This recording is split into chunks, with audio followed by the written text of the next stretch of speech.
bonsoir à tous, bonsoir et bienvenue à Mardi Méditation, un moment autour de la parole. J'espère que vous allez bien, j'espère que vos familles se portent bien.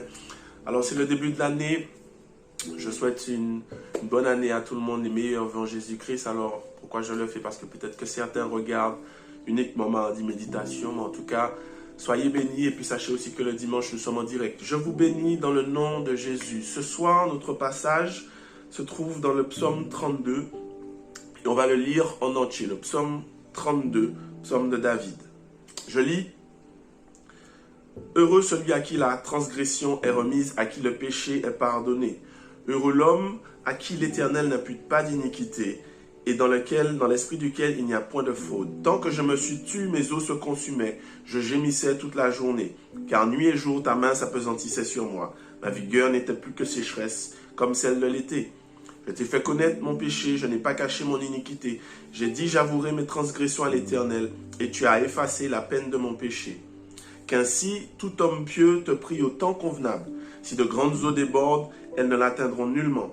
Tu es un asile pour moi, tu me garantis de la détresse, tu m'entoures de champs de délivrance. Je t'instruirai, je te montrerai la voie que tu dois suivre, je te conseillerai, j'aurai le regard sur toi. Ne soyez pas comme un cheval ou un mulet sans intelligence, on les bride avec un frein, avec un mors, dont on les part afin qu'il ne s'approche point de toi.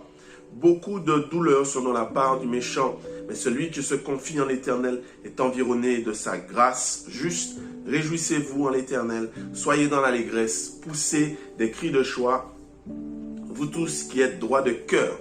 Prions.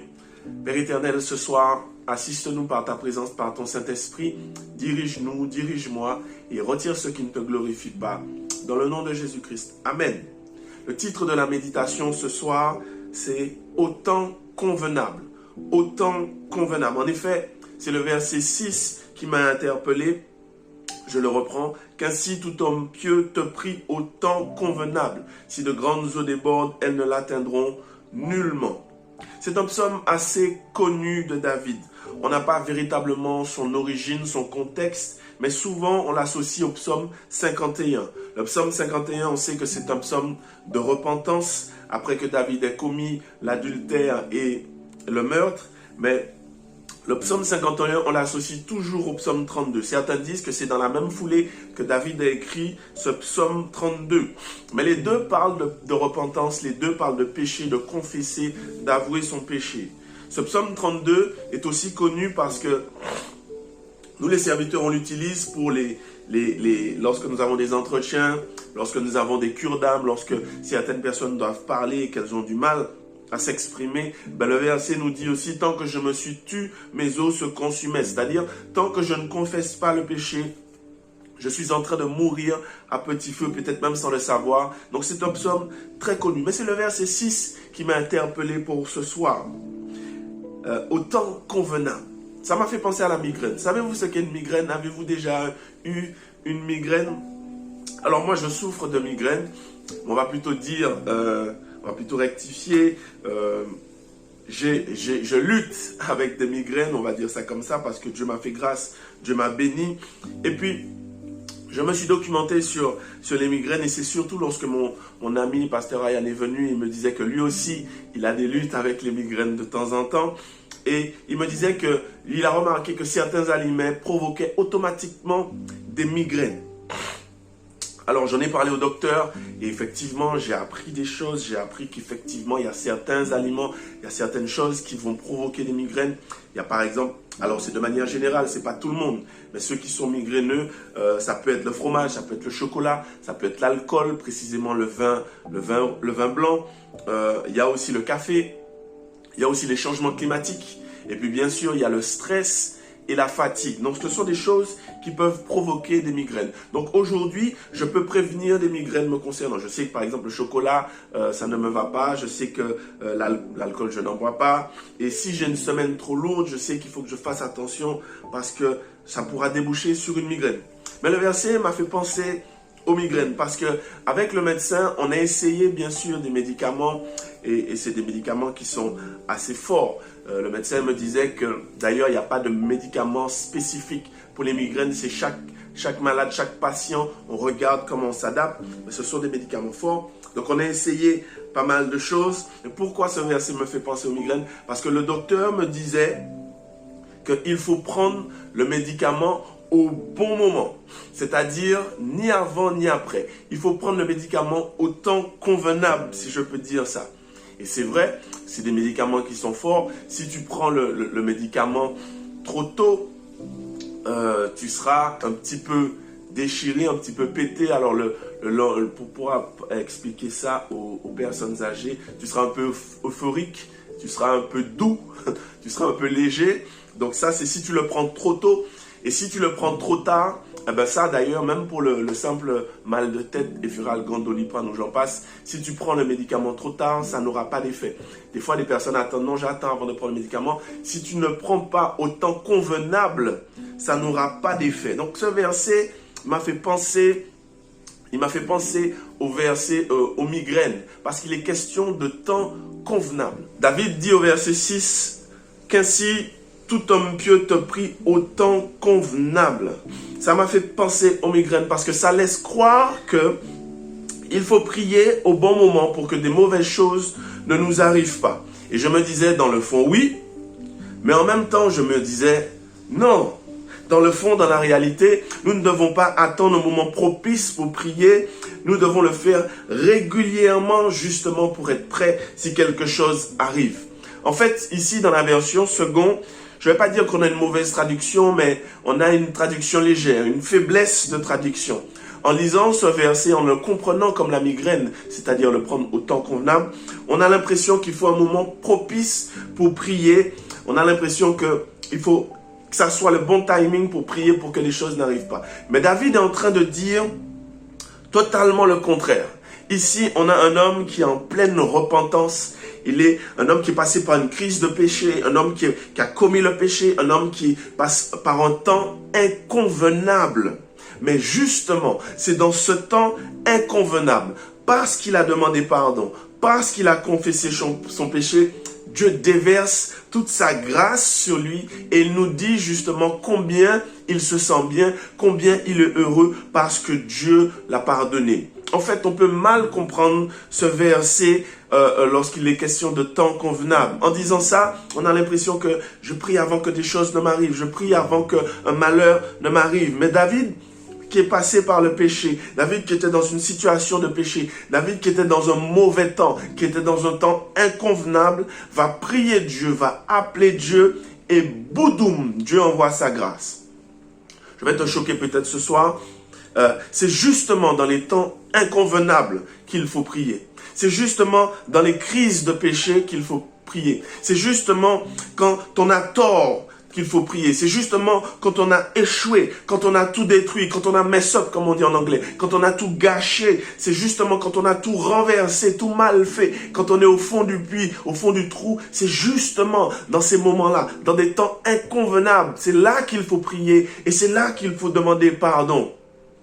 Le verset 6 est en train de nous dire aussi que celui qui n'a pas de communion, si celui qui n'a pas de communion avec Dieu, si celui qui n'a pas été fidèle avec Dieu, si celui qui n'a pas été dans des temps convenables, mais dans des temps inconvenables, s'il a prié, s'il a confessé son péché, et que Dieu a déversé sa grâce sur lui, à plus forte raison, celui qui marche avec Dieu, s'il va prier, Dieu va déverser sa grâce sur lui.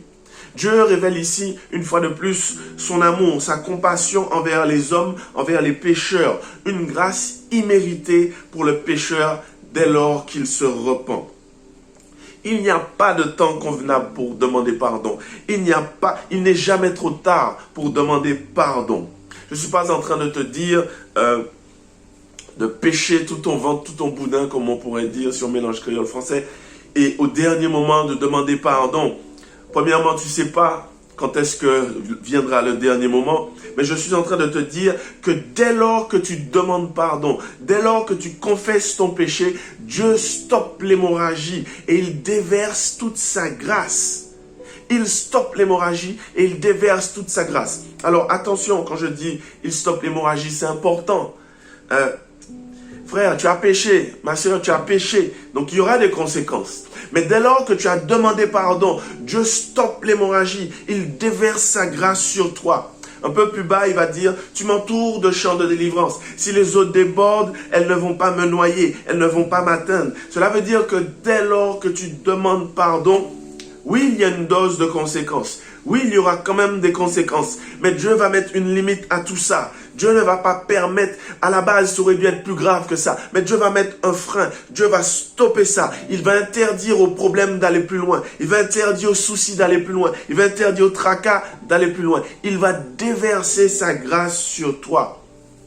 En fait, cette traduction nous l'a mis à l'envers. Il n'y a pas de temps convenable pour prier Dieu. Il n'y a pas de temps convenable pour demander pardon à Dieu.